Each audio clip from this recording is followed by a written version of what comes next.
ఆంధ్రప్రదేశ్లో సార్వత్రిక ఎన్నికలు దగ్గర పడడంతో రాజకీయాలు వాడివేడిగా తారాస్థాయికి చేరుకున్నాయి. ఆంధ్రప్రదేశ్లో అధికారంలో ఉన్న వైకాపా ఇప్పటికే పలు విడతల్లో వైసీపీ అభ్యర్థుల జాబితాను విడుదల చేసి అసెంబ్లీ ఎన్నికలకు సై అంటూ ప్రతిపక్షాలకు సవాలు విసిరింది. అయితే శనివారం తెలుగుదేశం, జనసేన పార్టీల తరపున అసెంబ్లీ ఎన్నికల్లో పోటీ చేసే అభ్యర్థుల తొలి ఉమ్మడి జాబితాను విడుదల చేయడంతో శాసనసభ ఎన్నికలు ఒక్కసారిగా హీట్ పెరిగింది. 2024లో ఆంధ్రప్రదేశ్లో జరగనున్న అసెంబ్లీ ఎన్నికలను వైఎస్ఆర్ కాంగ్రెస్ పార్టీ, తెలుగుదేశం, జనసేన పార్టీలు ప్రతిష్టాత్మకంగా తీసుకుంటున్నాయి. ఇంకా కాంగ్రెస్ సంగతి తెలిసిందే. కాంగ్రెస్ సిపిఐ, సిపిఎం లాంటి పార్టీలతో పొత్తు పెట్టుకోవాలనే యోచనతో ఉంది. జనసేన పార్టీతో తెలుగుదేశం పొత్తు పెట్టుకోవడంతో కథ రసవత్తరంగా మారింది. వైకాపాను ఇంటికి పంపిస్తామని తెలుగుదేశం, జనసేన పార్టీ నాయకులు ధీమాగా చెబుతున్నారు. ప్రజల ఆశీస్సులు మాకు ఉన్నాయని వైకాపా నాయకులు ధైర్యంగా చెబుతున్నారు. వైకాపా నాయకులు ఇప్పటికే ప్రకటించిన విషయం విదితమే. Why not 175? వైసీపీ ప్రభుత్వంలో తనకంటూ ప్రత్యేకమైన గుర్తింపు తెచ్చుకున్న మంత్రి పెద్దిరెడ్డి రామచంద్రారెడ్డి ఫ్యామిలీకి చుక్కలు చూపించాలని నారా చంద్రబాబు నాయుడు ప్లాన్ చేశారు. మంత్రి పెద్దిరెడ్డి రామచంద్రారెడ్డి సొంత సోదరుడు తంబలపల్లె నియోజకవర్గం ఎమ్మెల్యే పెద్దిరెడ్డి ద్వారకానాథ్ రెడ్డిని ఎలాగైనా ఓడించాలని నారా చంద్రబాబు నాయుడు గారు ప్లాన్ చేశారు.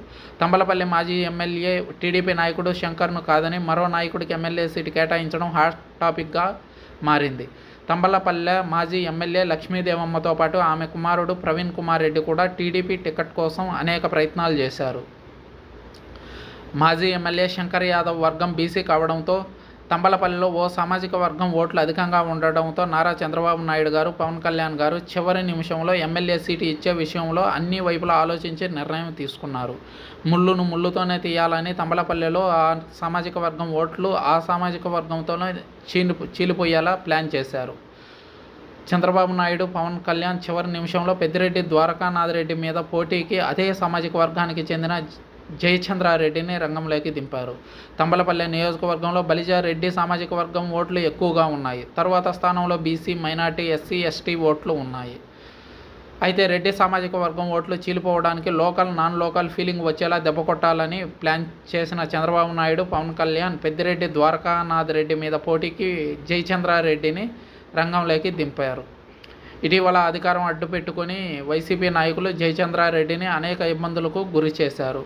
అధికారుల అండతో ఆయన జిల్లా నుంచి బహిష్కరించాలని ప్లాన్ చేశారు. ఇదే విషయంలో స్థానికంగా జయచంద్రారెడ్డి మీద సానుభూతి విపరీతంగా పెరిగింది. అయితే చివరి నిమిషంలో రాజకీయ చాణక్యుడైన పెద్దిరెడ్డి రామచంద్రారెడ్డి ఏ విధంగానైనా సోదరుడు పెద్దిరెడ్డి ద్వారకానాథ్ రెడ్డిని గెలిపించుకునేందుకు అవకాశం ఉందని, అన్ని విధాల అధికార దుర్వినియోగానికి పాల్పడే అవకాశం ఉందని రాజకీయ విశ్లేషకులు అంటున్నారు. అయితే 2019లో జరిగిన అసెంబ్లీ ఎన్నికల్లో సులభంగా విజయం సాధించిన పెద్దిరెడ్డి ద్వారకానాథ్ రెడ్డి ఈసారి అసెంబ్లీ ఎన్నికల్లో గెలవడం అంత సులభం కాదు. వీలైతే ఓటమి పాలయ్యే అవకాశమే ఉందంటున్న విశ్లేషకులు. తంబలపల్లె నియోజకవర్గంలో భూముల లావాదేవీల విషయంలో, కాంట్రాక్టు పన్నుల కేటాయింపు విషయంలో అనేక లోటుపాట్లు, అనేక అవినీతి ఆరోపణలు ఇప్పటికే పెద్దిరెడ్డి రామచంద్రారెడ్డి ఫ్యామిలీ ఎదుర్కొంటుంది. కానీ తంబలపల్లె నియోజకవర్గంలో ఉన్న విశిష్టత ఏంటంటే గత 25 సంవత్సరాల నుంచి కూడా బీజేపీకి గట్టి పునాదులు ఉన్నాయి. ఇక్కడ టీడీపీ, జనసేనకు సమానంగా బీజేపీ ఓటింగ్ కూడా ఉంది. మొత్తం మీద టీడీపీ జనసేన కూటమికి బీజేపీ తోడైతే పెద్దిరెడ్డి సోదరుడు ఓడేదానికి అవకాశం ఉందంటున్న రాజకీయ విశ్లేషకులు.